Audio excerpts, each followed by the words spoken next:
बिस्मिल्लाहिर्रहमानिर्रहीम। अस्सलामुअलैकुम। Muzammil voice official में खुशामदीद। अम्मी, खुदा के लिए मुझे माफ़ कर दें, मुझ पर रहम करें। आइंदा ऐसा कभी नहीं होगा। मैं आपसे वादा करती हूँ, आप जो भी चाहेंगी वैसा ही होगा। वो घुटनों के बल जमीन पर बैठी गिड़गिड़ा रही थी। इसके बिखरे बाल बेतरतीब थे। आंखें रो रो कर इस बात की तस्दीक कर रही थी कि इसके बाल इस जालिम सयाद मोटी औरत की मुट्ठी में मुकीद थे। क्या तुम पर रहम करूं? तुमने हम पर रहम किया था जो हम तुम पर करें।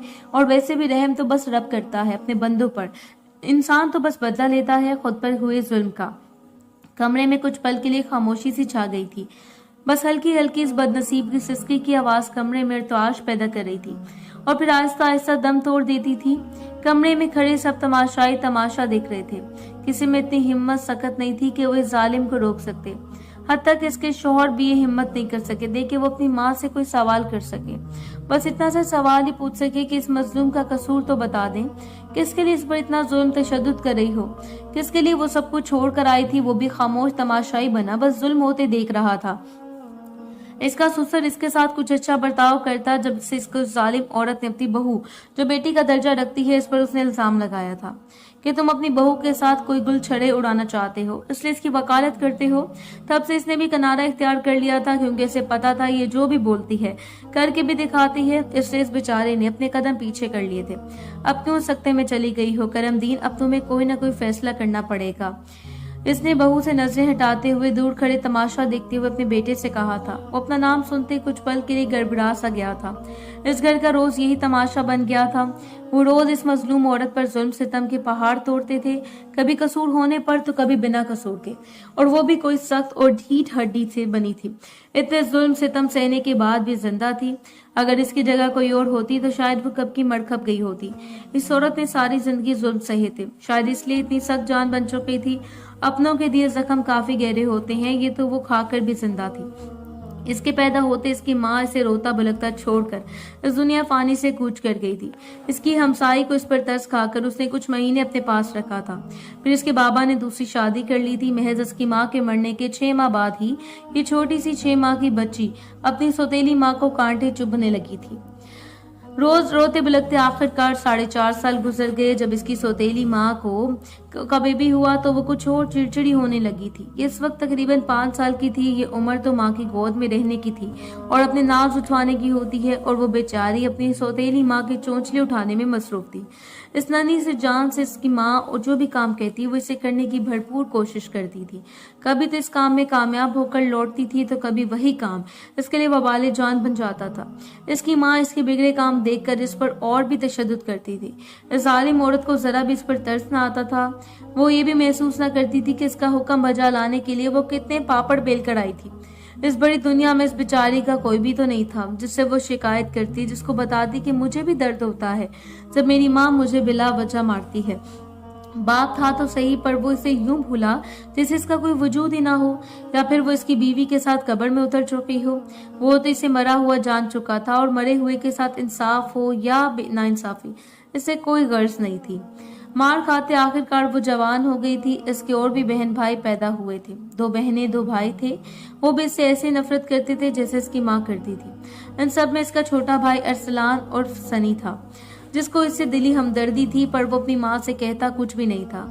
बस इतना था कि छुप छुपा कर आते जाते इसके हाथों पर कुछ ना कुछ पैसे रख देता था, जिस पर वो भी खुश हो जाती थी कि चलो भाई ने इतनी तो खबर ली।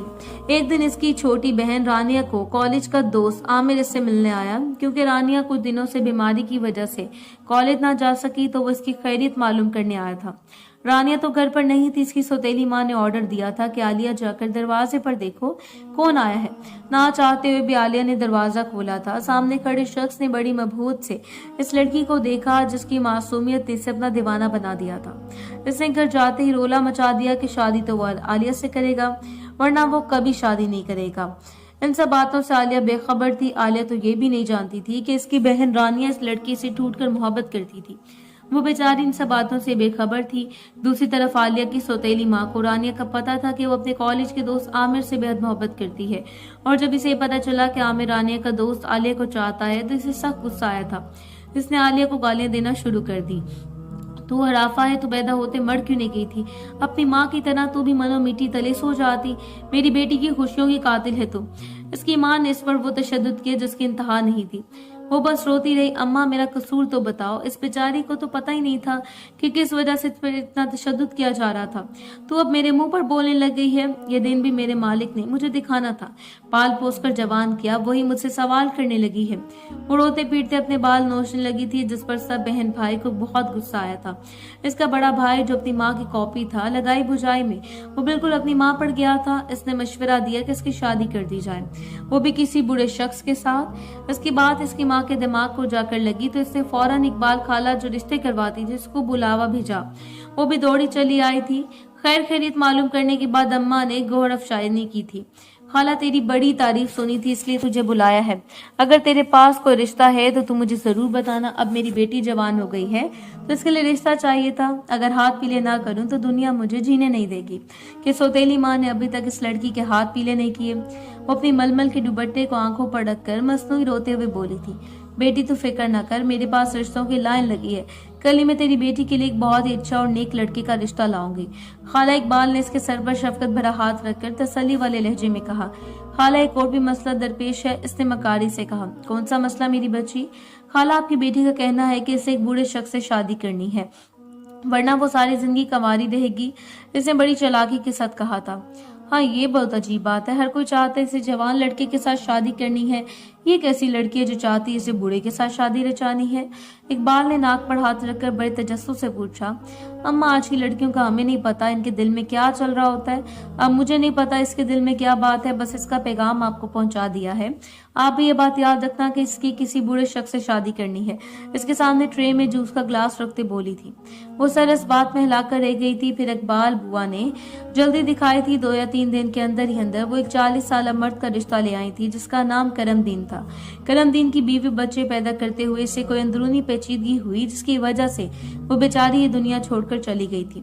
इसका एक बेटा एक बेटी पहले से थे, अभी वो छोटे थे। इन बच्चों की दादी इतनी बड़ी जिम्मेदारी अपने नातों कंधों से हटाना चाहती थी। इसका कहना था कि वो इसमें इतनी ताकत नहीं कि इन बूढ़ी हड्डियों में कि वो इन बच्चों की देखभाल कर सके।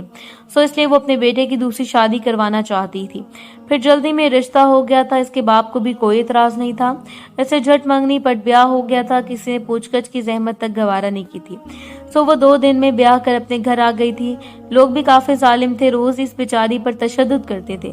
वो किसी मसले में अगर बोल देती तो फिर यही जुल्म होता था और अगर ना बोलती तो तशद्दुद होता था।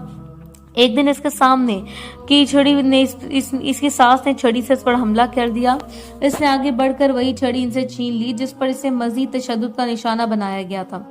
आज तुमने फैसला करना होगा करमदीन। आज तुम्हारी बीवी ने मेरी छड़ी पकड़ी है तो कल इसकी छड़ी के साथ तेरी माँ को भी मारेगी। अब तुम्हें इसे तलाक देनी होगी। वो गजबनाक लहजे में बोली। अम्मी, अल्लाह ना करे कभी ऐसा दिन आए। मुझसे बहुत बड़ी गलती हो गई थी, प्लीज मुझे खुदा के लिए माफ कर दें। वो हाथ बांधे रोते बोली। खुदा के लिए मुझे तलाक मत दे, मैं कहाँ जाऊंगी। वो ज़ारो कता रो रही थी। ए बेगैर, तू खामोश क्यों खड़ा है? सुन नहीं रहा जो मैं बोल रही हूँ? बहरा हो गया तू? जुलेखा ने खामोश ही खड़े अपने बेटे को गैरत दिलानी चाहिए। मैं अपने होशोवास में तुम्हें तलाक देता हूँ, खुदा के लिए ऐसा मत करो। वो आगे बढ़ गई थी। पहले पत्थर होके इसके दिल पर लगा था। तलाक देता हूँ। नहीं प्लीज ऐसा मत करो। वो कुछ और आगे बढ़ी थी। दूसरा पत्थर इसके वजूद पर पड़ा था। तलाक देता हूँ। तीसरे पत्थर ने इसके असाब ढीले कर दिए थे। वो लड़खड़ा कर सामने पड़े सोफे पर गिर गई थी। इसके बोलने की सकत छिन चुकी थी। वो आंखें नीचे दर्द किसी कैफियत में मुब्तला बैठी थी। तलाक देने के बाद वो इसके पास आया था। इसके घुटनों के पास पंजों के बल जमीन पर बैठा था।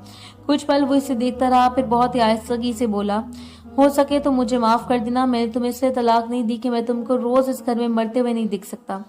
मैं पहली बीवी भी इस जुल्म सहते हुए इस दुनिया से चली गई थी। मैं नहीं चाहता तुम भी इस तरह दुनिया से जाती।